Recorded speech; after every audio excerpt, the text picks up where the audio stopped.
Learning Hilchos Yesodei HaTorah, Perek Daled, Halacha Yud and Yud Aleph, 10 and 11. Rambam writes, Kol HaDvarim Ha'elu, all that we discussed, Shedibarnu, that we spoke about, Be'in Zeh, in this regard. We'll go down to the Peirush, is Kimar Midleyam, Kimar Midleyam. They are like drops. As we said earlier in chapter 2, these items that we said in these two first broken are like a drop from the ocean, from what a person has to comprehend. They have great depth, but they do not have the difficulty of comprehending them as are found in the first two chapters, which deal with the upper worlds, with knowing more about God and the angels. And the reason for the depth in these in these chapters, because you have forward and proofs. And the clarification of all these things, which are found in the third and fourth period, it is called the creation of the world, and that has to do with the physical aspects of physical bodies. And it's easier for a person to understand them because they are sensed greater by human senses. And so commanded the first wise men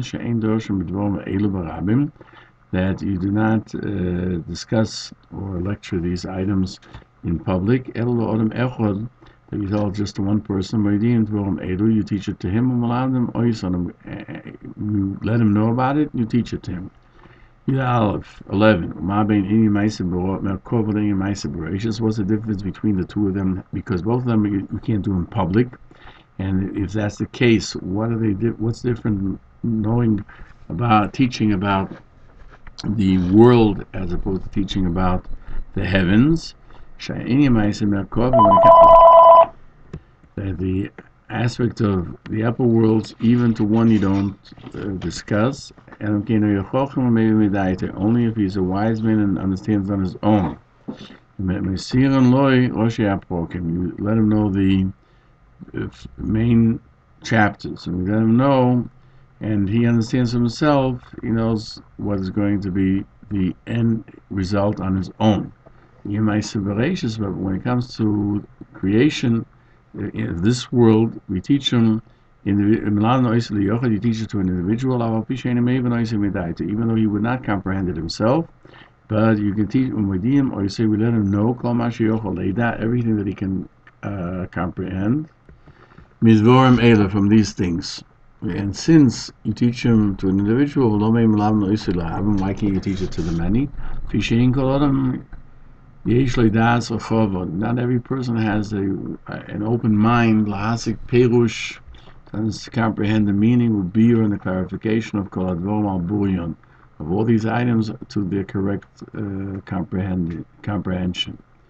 And he explains that you don't teach how the world was created, or how it's made up in public. In Peirush HaMeir, he explains in Chagiga, because not everyone has this ability to do so, and we have a concern that it will hurt his belief.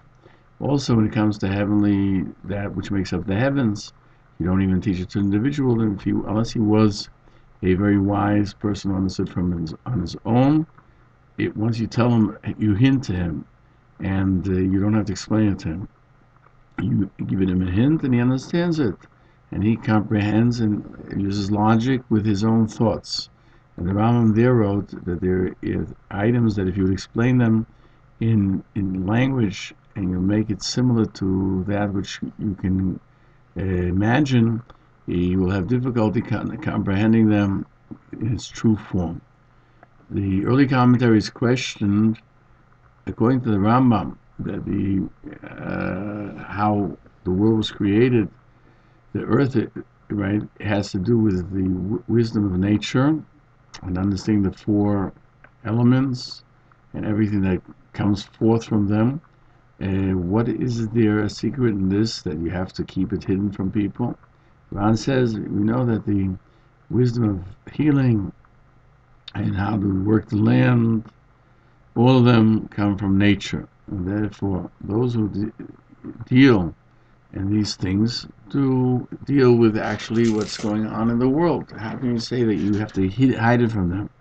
The Yavitz also writes that there's no depth to understanding nature, and usually they're quite simple to comprehend it. Most people understand it, even from the nations of the world, and they don't receive complete belief or complete understanding. The Yavitz questions furthermore, what does the wisdom of nature have to do with Torah and its basics? The Torah, the Holy Torah, is not obligated to accept everything that everyone thinks about from the world's philosophers, that you have to hide it. You can't teach Ma'aseh Bereishis only for individuals. Because of these questions, the Ran says that the Ma'aseh Bereishis is nature, but not the way people understand it with their intellect, but that the knowledge in it is discussing how God's aspect is found within everything. Whereas nature is divided into two things: the understanding of what powers there are and how they work. For example, even though we see that the magnet pulls metal, we don't know why it's pulling it.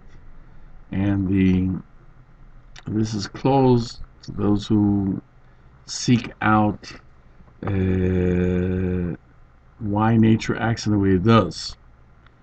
The Rambam calls Ma'aseh Bereishis, why it actually works. The difference between Ma'aseh Bereishis and Ma'aseh Merkava is that Ma'aseh Bereishis is knowing what's in this world and the connection of this world to the world of the angels. Ma'aseh Merkava is knowing how the angels exist in relationship to Hashem. Therefore, the upper level is a deeper wisdom and much a higher.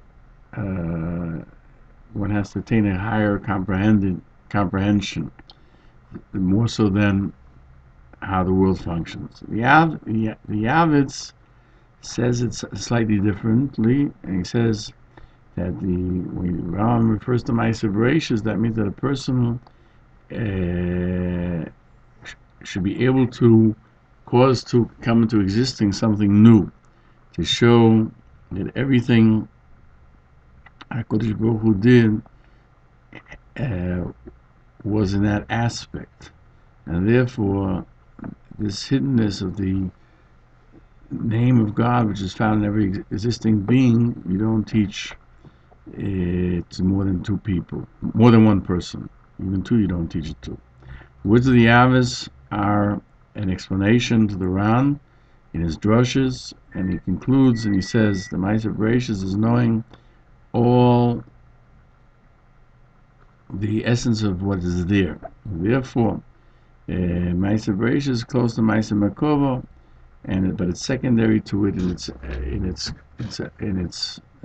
what you can achieve, because both of them have to have spiritual concepts which have to be attained and are not naturally born with.